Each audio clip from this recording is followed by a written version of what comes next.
Hi everyone, आज है 9 मई 2024 और घर सारा सज गया है क्योंकि आज है मेहंदी की रात, कॉकटेल और साथ में बड़ी चूम। यानी कि सारे प्रोग्राम, सारे इवेंट्स सुबह से ही शुरू हो चुके हैं और पंडित जी आ चुके हैं घर पर।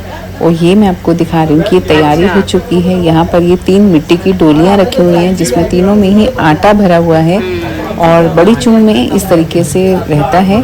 और ये जो आप नीचे में आपको दिखा रही हूँ, जो हमने मिट्टी के सर्कल बनाए थे छोटी चूम पर, उसी के ऊपर ही भाभी ने थोड़ी और मिट्टी लगाकर उनको इस तरीके से शेप दे दी थी और इसके ऊपर हम ये मिट्टी की डोलियाँ रखते हैं। और अब पंडित जी भी आ चुके हैं, वो पूजा की तैयारी कर रहे हैं। और जब तक वो पूजा की तैयारी कर रहे थे मुझे लगा कि चलो मैं बाहर एक राउंड लगा के आती हूँ, क्योंकि बाहर भी सारी तैयारियाँ हो रही थी। यहाँ पर हमारे चाचा जी बैठे हुए हैं और ये हैं मेरे चारों भाई। मेरा ऐसा मानना है कि जो भाई होते हैं ना, वो बिल्कुल बैकबोन की तरह होते हैं, यानी उनके बिना कुछ पॉसिबल ही नहीं होता। और यही वो सब लोग हैं जो कि आपके बैकबोन की तरह काम करते हैं। मतलब इन्होंने सारा फंक्शन बहुत अच्छे से संभाला हुआ था, बिल्कुल अपने घर के फंक्शन की तरह। और पूरा प्रोग्राम एकदम वेल ऑर्गेनाइज था, कहीं पर भी कोई कमी नहीं थी मेरे हिसाब से। और ये जो आप फोटो में देख रहे हैं, ये है मेरे पापा, जो इस दुनिया में नहीं है। मेरी लाइफ में अगर कुछ बहुत बड़ी कमी है तो सिर्फ मेरे पापा की है। कमियां तो बहुत सारी हैं पर मैं उनको इग्नोर कर सकती हूँ, पर सिर्फ मेरे पापा की कमी है जो मुझे बहुत बहुत ज़्यादा खलती है। अगर वो आज होते तो बात कुछ और होती है, लेकिन मेरा ऐसा मानना है कि वो आज भी हमारे साथ हैं, उनका आशीर्वाद हमारे साथ है। क्योंकि सारे काम शुभ तरीके से अच्छे से संपन्न हो गए, वो इसीलिए क्योंकि उनका आशीर्वाद और वो हमारे साथ हैं इसीलिए। और मैंने भी आज तक अपनी लाइफ में जो कुछ भी पाया है, जो कुछ भी मैंने हासिल किया है, जो मुझे मिला है ठाकुर जी की कृपा से, तो वो मेरे पापा मम्मी का आशीर्वाद था और ठाकुर जी का साथ था, इसलिए ये सब पॉसिबल हो पाया। वरना शायद मैं ऐसा मानती हूँ कि मेरी इतनी औकात नहीं थी कि मैं ये सब कुछ हासिल कर पाती जो आज कर पाई हूँ। जो मेरी लाइफ में स्ट्रगल्स रहे हैं या जो कुछ भी मैंने, जिन चीज़ों से मैं निकली हूँ, मेरा निकलना पॉसिबल तभी हो पाया है क्योंकि वो मेरे साथ थे, इसीलिए। तो बस आज के दिन हम वही, जैसे मैंने आपको बताया था कि बड़ी चूम पर हम अपने बड़ों को, अपने पूर्वजों को, और हमारे जो पूर्वज यहाँ पर हमारे साथ इस दुनिया में नहीं हैं, उन्हें हम अपने घर में आमंत्रित करते हैं। सबसे पहले उनकी पूजा की जाती है, छोटी चूम पे भी और बड़ी चूम पर भी। और ये जो भाजी तैयार की जाती है, सबसे पहले बड़ों को अर्पित की जाती है और उसके बाद में ही सब घर में बाकी लोगों को दिया जाता है।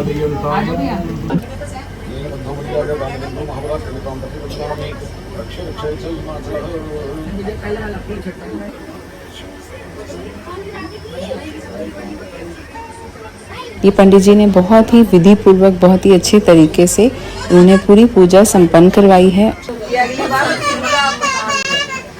कोठियां आ गई ना, कोठियां अपने आप बन जाएंगी। नहीं नाम तो आने की गंगा महे वसुमम आम जानी गर्भदमात्व मने गर्भदमः। ओम नमो गणेभ्यो गणपतिवेश ओम नमः ब्रादेभ्यो ब्रादपतिवेश ओम नमः ग्रह पंच ओंकार देव तुलाधस्य पद्यमर्घम आचमनीयं शरणं समर्पयामि।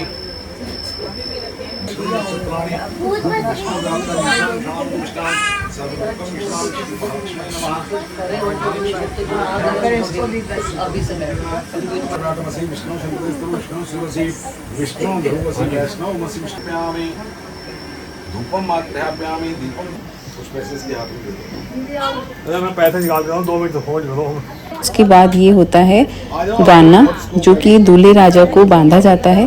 और लड़की वालों के यहाँ भी सेम ऐसे ही होता है और लड़की को बांधा जाता है। लेकिन मतलब इस जो गाने में क्या होता है कि जो लेडीज़ होती है ना घर की, वो बहुत टाइट वाली नॉट इसमें गांठ लगा देती हैं, ताकि जब नई दुल्हन आएगी और जब खेल खेलते हैं हमारे यहाँ पे, तो वो एक हाथ से उस खोलना होता है। ये एक तरीके का मतलब एक रीत होती है। लेकिन मुझे पता नहीं क्यों पर्सनली ऐसा लगता है कि इतनी टाइट नॉट नहीं बांधनी चाहिए, इतनी टाइट गांठ नहीं लगानी चाहिए गाने में। क्यों दोनों बच्चों को परेशान किया जाए, इसलिए मैंने बिल्कुल हल्की सी, मतलब बिल्कुल ही लूज सी नॉट लगाई थी।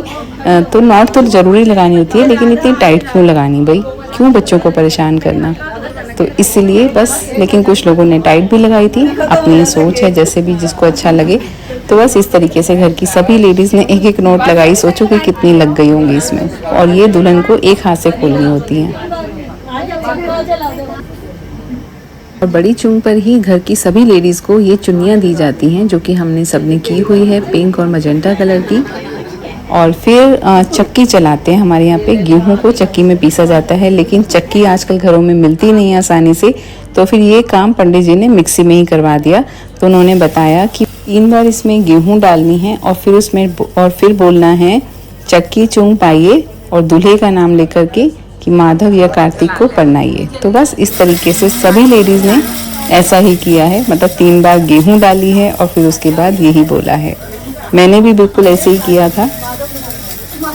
ये हम पंजाबियों की रीत है। आपके घर में कुछ शायद इस तरीके से ना होता हो, कुछ अलग रीतें होंगी। और यहाँ पर बुआ दीदी सब ने यही करा था।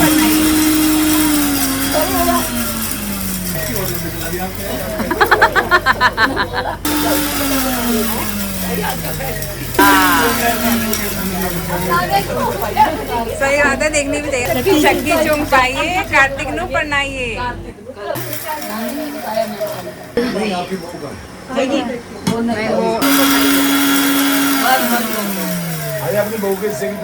और ये है मेरा बेटा उज्जवल, और ये दूल्हे का सरवाला बना था। सरवाला यानी कि जो कि दूल्हे के साथ हर समय रहता है।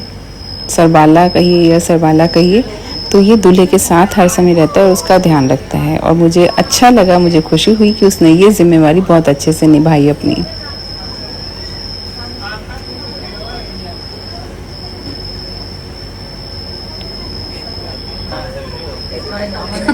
चूड़ा बड़ी चूंग का मतलब क्या होता है? इसमें क्या होता है पंडित जी बताओ। ये ना सारे मंगल कार्य प्रारंभ होते हैं इस समय। अच्छा। बांधते हैं। हाँ। दूसरा बारात के लिए आटा पीसते हैं, चक्की चूंग का ये है। अच्छा। तो सिंबलाइज होता है। पहले घर पे औरतें आटा पीसती थी, फिर इसी आटे में से बड़ों के नाम से दान दिया जाता था। भजी बनती थी, मिठाई वगैरह, वो भी पूजा करके पहले दान दे दी। चलो तुम 3 मंगल कार्य प्रारंभ होते हैं। और ये जो 3 लोटों में हमने जो आटा रखा है, इनका क्या करते हैं? बता दिए मम्मी को। आटा पीस के अलग निकाल दिया। एक तो जब कल बारात की रोटी बनेगी, अच्छा, इसी में मिल जाएगा। अच्छा। दूसरा जब डोली लेके आओगे तो घर के आटे में मिल जाएगा। अच्छा। तीसरा बहू को जब पहली बार रसोई में चढ़ाएंगे तो इसका मीठा हलवा बनवा के वो बन जाएगा।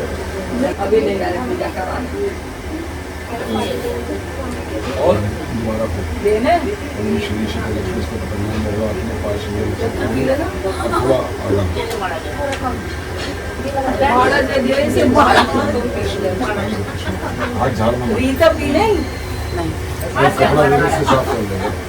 पर बनाए हैं पूरी, हलवा, मीठे चावल यानी जर्दे वाले चावल, और साथ ही मीठे टिकड़े जो गुड़ के और आटे के होते हैं। और ये बहुत टेस्टी होते हैं दोनों ही चीज़ें। मुझे पर्सनली मीठे चावल बहुत पसंद हैं। और ये जो हैं पंडित जी पहले घर की लेडीज़ को देते हैं और आने वाली जनरेशन के भी दे देते हैं, मतलब थोड़ा एक्स्ट्रा प्रसाद देते हैं इस तरीके से। बड़े बड़े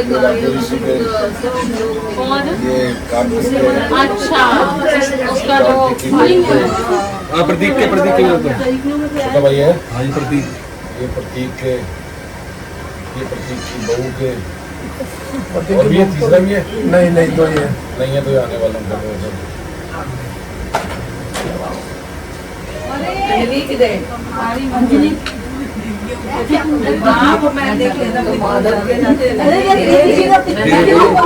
यही देख रहे थे। बस करवा दो, नहीं तो पूरी तो उधर गरम भी बन रही होगी ना। अब बारी आती है गिराइयाँ खिलाने की। गिराइयाँ यानी कि पूड़ी और हलवा। हल्का छोटा सा टुकड़ा पूड़ी का लेते हैं, उसके ऊपर हलवा लगाकर और ये दूल्हे को खिलाते हैं। और अगर दुल्हन है यानी कि लड़की की शादी है तब भी सेम यही रीत रहती है। तो बस इस तरीके से घर की सभी लेडीज़ ने पूड़ी और हलवा खिलाया है।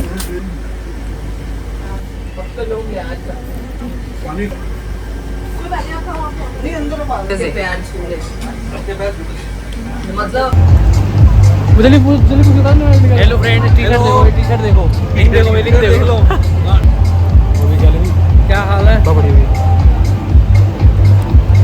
और बस जब पूजा बहुत अच्छे से पूरी संपन्न हो गई तो फिर मेहंदी वाले भैया भी आ गए थे। और अभी घर में गेस्ट आए नहीं थे ज़्यादा, मतलब सब लोग चले गए थे वापस तैयार होने के लिए, क्योंकि शाम रात को कॉकटेल थी।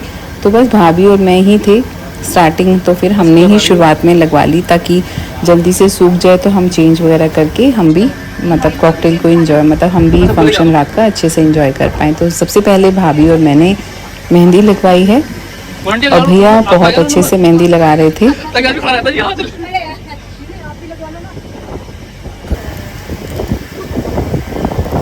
और कॉकटेल का फंक्शन मैं आपको नेक्स्ट वीडियो में दिखाऊंगी, क्योंकि वो तो फंक्शन मस्त था, मतलब बहुत एंजॉय किया हम सब ने।